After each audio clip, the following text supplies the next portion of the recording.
With the new 5-star limited character Jinhsi being out and a 5-star fusion resonator Changli fast approaching, in today's video I decided to make the comparison on whether or not you should go for Jinhsi or Changli. Which one of these characters is going to be the most worth it to invest into, how much value are they going to provide to your account, as well as the differences in investment, the best teams and weapons, and how differently these characters are going to play out, which thankfully we were able to play as Changli for a portion of the story of the 1.1 updates, which of course can give us a good perspective of how good this character is going to be and how she will play. So with that being said, hello everyone, my name is DarkHero and let's get started. So let's start off by talking about each of the different characters' kits. Essentially how they are going to function, which role are they going to fill into your team, and what kind of playstyle can you expect from them. And let's go with the Magistrate Jinhsi first. Jinhsi is going to be a main DPS character that likes to save for a good amount of time on the field. And her playstyle is going to be all about entering a different transformation to be able to deal more damage. And despite some of her supportive utility, she's going to play mostly as a selfish DPS despite not spending a ton of time on field. Essentially, her entire rotation is going to last around 15 seconds, where Jinhsi is going to do a basic attack combo followed by her skill, which will give her a different transformation. She is then going to do a second basic attack combo into another skill, which is going to put her into another transformation,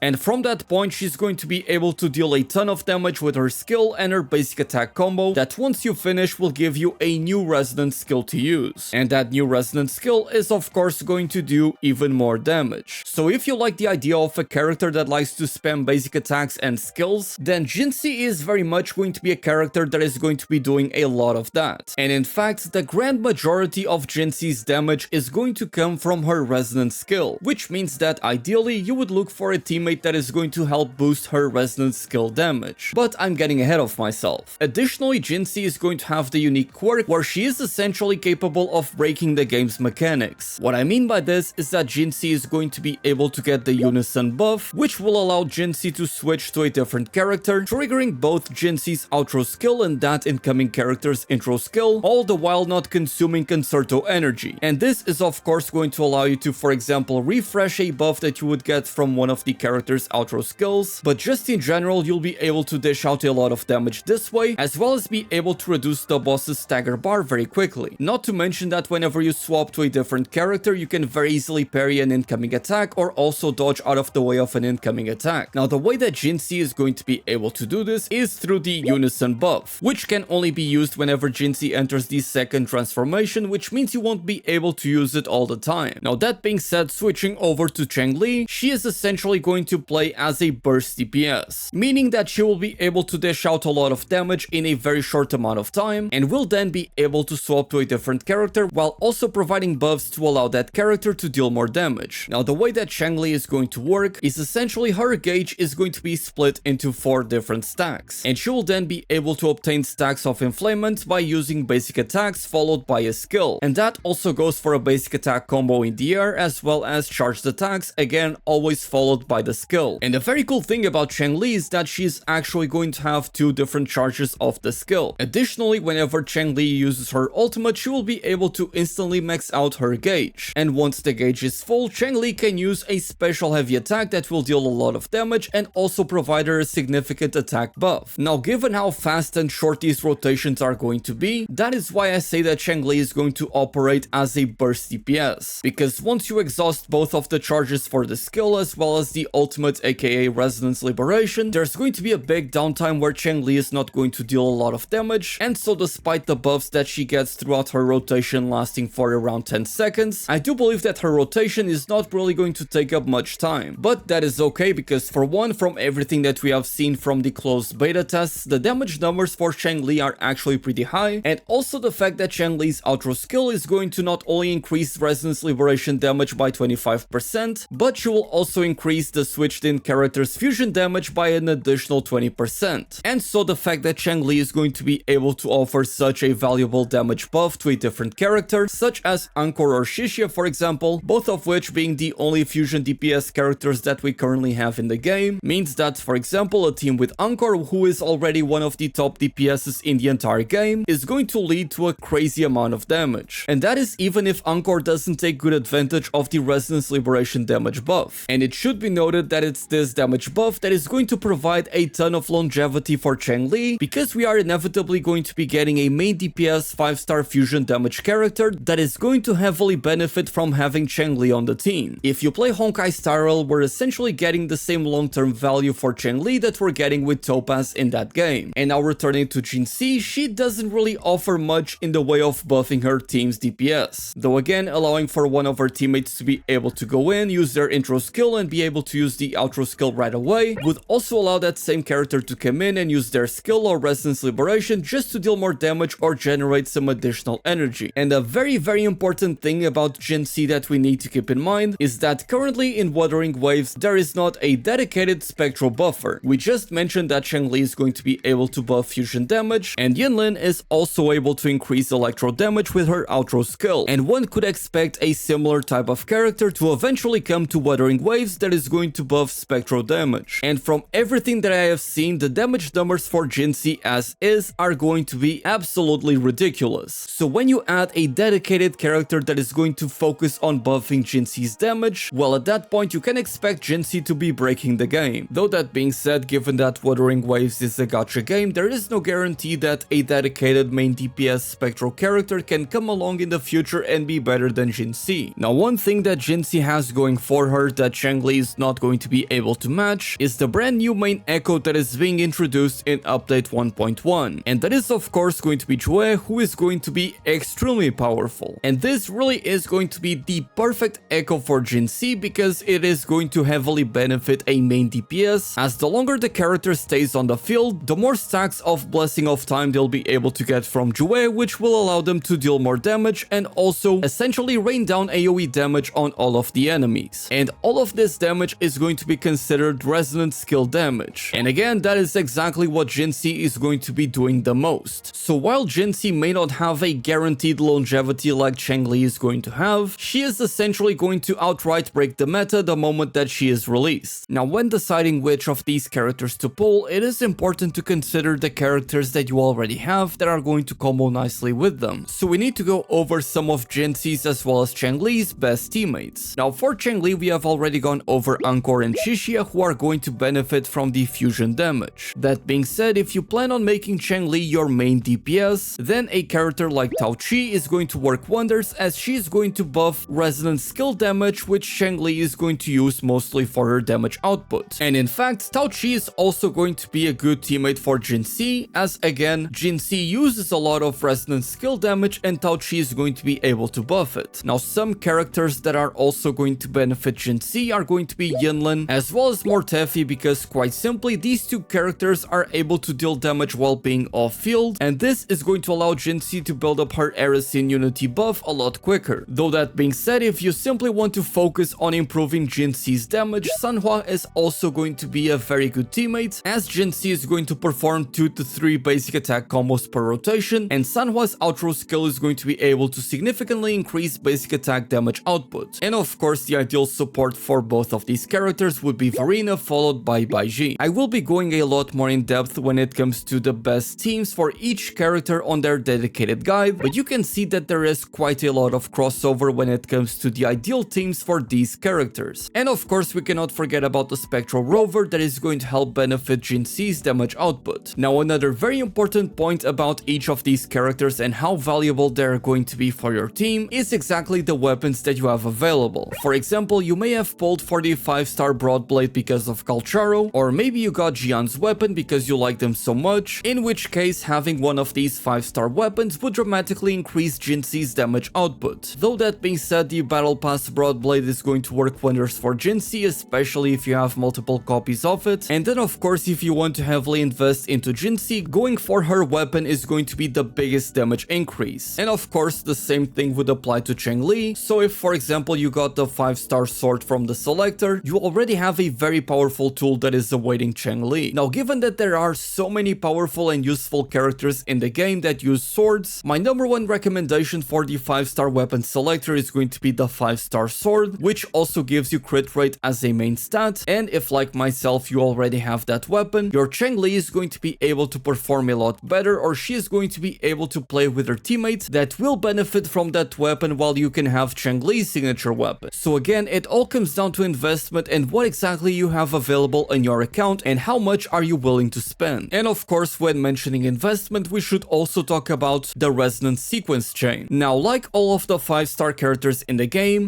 much like any other 5-star character in the game, both Changli and Jinhsi do not require any resonance chain sequence to be able to perform adequately. In fact, I would go as far as to say that these characters are going to be very powerful straight out of the package, even when compared to 5-star characters that may have all of their sequences. But if you are thinking of investing into a character and maybe getting 1 or 2 sequences and want to know if it's worth it, I'll tell you right away that Changli's first sequence is going to be a nice quality of life addition, providing some additional damage increase while also giving her resistance to interruption. So if you plan on making Changli your main DPS, then this is actually going to be very beneficial. And her second sequence is going to increase Changli's crit damage by 25%, lasting for 8 seconds after you use the modified heavy attack whenever her gauge is full. And given that you are able to instantly max out the gauge by using her ultimate, you're actually going to have a very good uptime on this 25% crit damage buff, which is going to be huge. And as for Jinhsi, her second sequence looks absolutely nuts, as it is going to ensure that Jinhsi has her full incandescent stacks whenever staying out of combat for more than 4 seconds. Though I am not 100% sure if this is going to work by simply swapping out of Jinhsi for 4 seconds. But if it does, then this is an actual game changer that is going to lead to you dealing a lot more damage. And of course, a very important factor when deciding which character you should summon for is the 4-star characters that are available in the character banner. So let's go over all of them. For Jinhsi's banner, the 4-star characters that are going to be featured are going to be Sanhua, Yangyang, and Danjin. Now Sanhua, I have already made a dedicated video on her. In my opinion, she is by far the best 4-star character that is available in the game, and as I said before, Sanhua is going to directly benefit Jinhsi by increasing her basic attack damage, so she is a 4-star character that is very much worth getting. Now Yangyang is a character that really needs to get some sequences to become good, but once you unlock Yangyang's 4th sequence, she actually becomes a very valuable character simply because of the fact that she's able to group enemies very easily and very quickly. And that is of course a very important deal in the endgame of the Tower of Wuthering Waves, so getting multiple copies of Yangyang should not be underestimated. And finally, there is Danjin, a character that can be played both as a main DPS but also as a burst DPS in a quick swap team. And in fact, Danjin is a character that I used a lot together with the Havoc MC to deal a lot of damage very quickly, and is also a character that can stay on field and sustain herself without the need of a dedicated support. So having a character like that opens up the doors to having multiple different teams, which you are of course going to need in the endgame of Wuthering Waves. Now as for Changli's banner, the featured 4-star characters are going to be Baizhi, Taoqi, and Mortefi. Now Baizhi is of course one of the 2 dedicated support characters that are currently available in the game, and as such getting multiple copies of her is always going to be beneficial. Taoqi, like I said before, is going to be a beneficial character for both Changli and Jinhsi, with her outro skill increasing the damage of resonant skill damage. Now me personally, I don't think that Taoqi is a very valuable character. She's very good when you are clearing the early and mid-game portion content of the game, but ultimately she is a character that ends up being outclassed in the endgame simply because of her lack of damage. Though getting multiple copies of Taoqi is of course going to help alleviate that problem, and again she's going to combo nicely with both of these 5-star characters. And finally, there is Mortefi, a character that plays much like Fischl from Genshin Impact, being able to deal damage while outside of the field, and also has the added benefit of being able to increase heavy attack damage, though Jinhsi is not going to benefit from it a whole lot, but I can see Changli actually using that buff pretty nicely. And of course, if you have the 5-star limited character Jiyan, a character that focuses on heavy attack damage, then getting more copies of Mortefi, especially if you reach the 4th sequence, is going to be very beneficial. Now if you were to ask me which of these characters would I rather get, and if you were only able to pick one of them, I would probably tell you to go for Changli first, and that is specifically because of the longevity that she is going to provide. Now that being said, if you are still having difficulty clearing the endgame content of Wuthering Waves, then getting Jinhsi is going to help you clear it a lot more easily. Now me as a content creator, I will be pulling for both of these characters because I want to show them off and make my proper guides for them and give you guys the most informed guides and takes as possible. But if I were a free-to-play player, I would probably stick to Changli. Now ultimately the choice choice is yours whether you want to get Jinhsi or Changli, so let me know which of these mummies you are going to be summoning for.